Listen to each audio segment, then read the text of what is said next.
The shrill wail of my security alarm tore me from sleep, my heart pounding as I fumbled for my phone.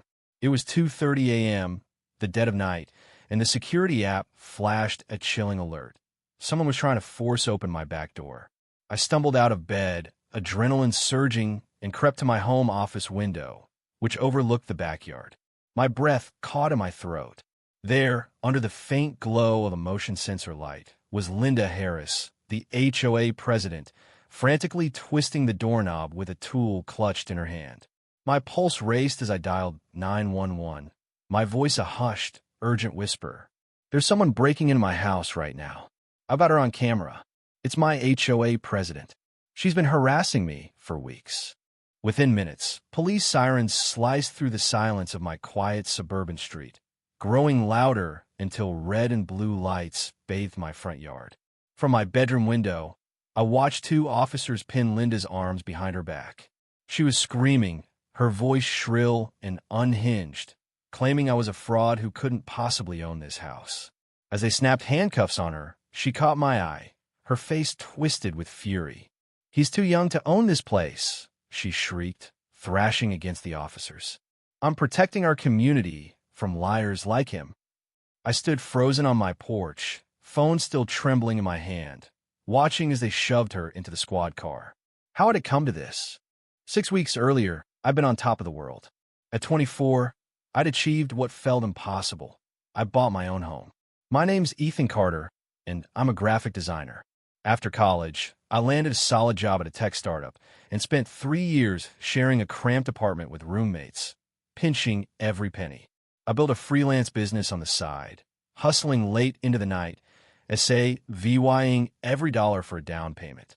When I closed on my modest 3-bedroom house in Willow Creek Estates, it felt like every sacrifice had been worth it.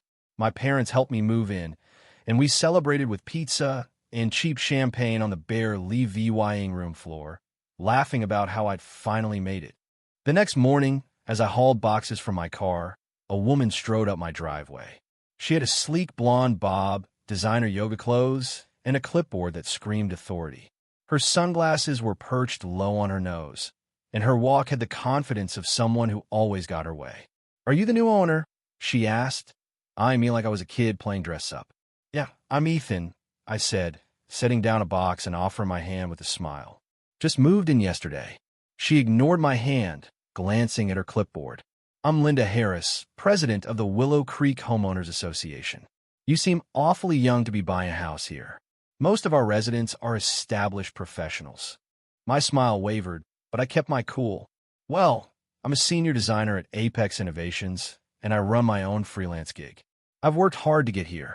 Linda tilted her head, her lips pursing. "And you can afford this house on that salary? This is a prestigious neighborhood with strict standards."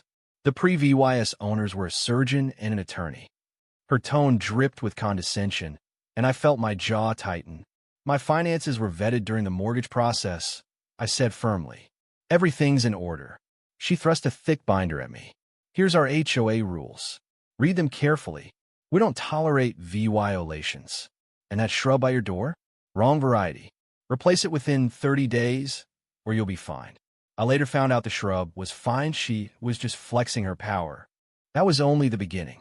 Linda seemed hell-bent on VYing me out. Every few days, I'd find violation notices taped to my door for the pettiest things. Trash cans left out too long, a garden hose not coiled properly, my mailbox being a shade too dark. I fixed each one, but the notices kept coming, relentless. Then it got weirder. Whenever I had friends over, Linda would show up, claiming noise complaints despite my gatherings being small and ending early. She'd stand on the sidewalk, arms crossed, glaring until my friends squirmed. "Dude, what's her deal?" my buddy Jake asked after she crashed our barbecue to lecture me about my grill being 2 feet too close to the fence. "She thinks I don't belong here," I muttered. "She's obsessed with the idea that I'm too young to own this place." Things escalated when Linda demanded to see my deed and mortgage papers, claiming the HOA needed to verify my ownership. I refused, pointing out I'd already submitted everything during closing. That only fueled her paranoia. Soon, Her silver SUV was creeping past my house multiple times a day, slowing as she stared. Neighbors whispered she was spreading rumors. I was renting illegally, my parents bought the house for me, or I was running some shady business. One day, a package vanished from my porch despite a delivery confirmation. My doorbell camera caught Linda snatching it, and the next day, it reappeared, opened, with a note claiming it was delivered to her by mistake. The situation turned creepy when I started noticing someone peering through my windows at night. Twice, I glimpsed a figure darting away from my VYing room. I installed extra security cameras, my stomach churning with unease. At the next HOA meeting, I called Linda out. She smirked, all mock innocence.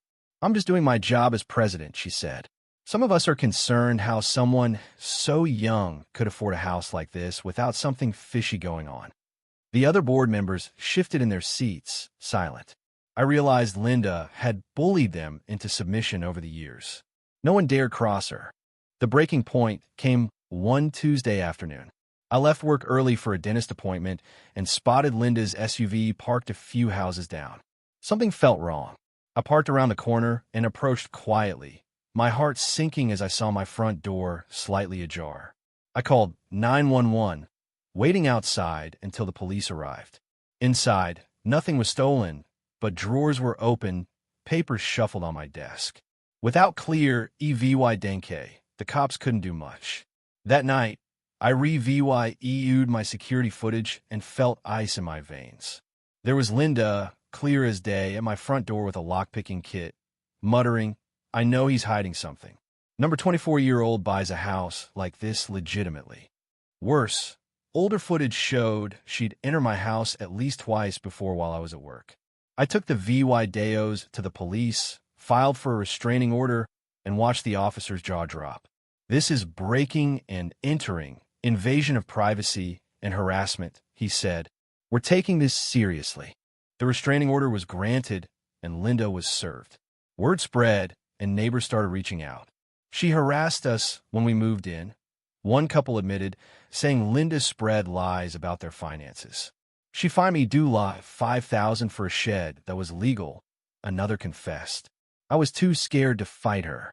One by one, residents shared stories of her tyranny, too afraid to speak up until now. The HOA board called an emergency meeting and, despite Linda's protests, voted to oust her as president pending the investigation. Her power was unraveling. I upgraded my security with motion sensors and more cameras, following police ad VYC to document everything. Just 3 nights later, at 2:30 a.m., my new system caught Linda trying to break in again. The police were there in minutes, cuffing her as she screamed about my fraud.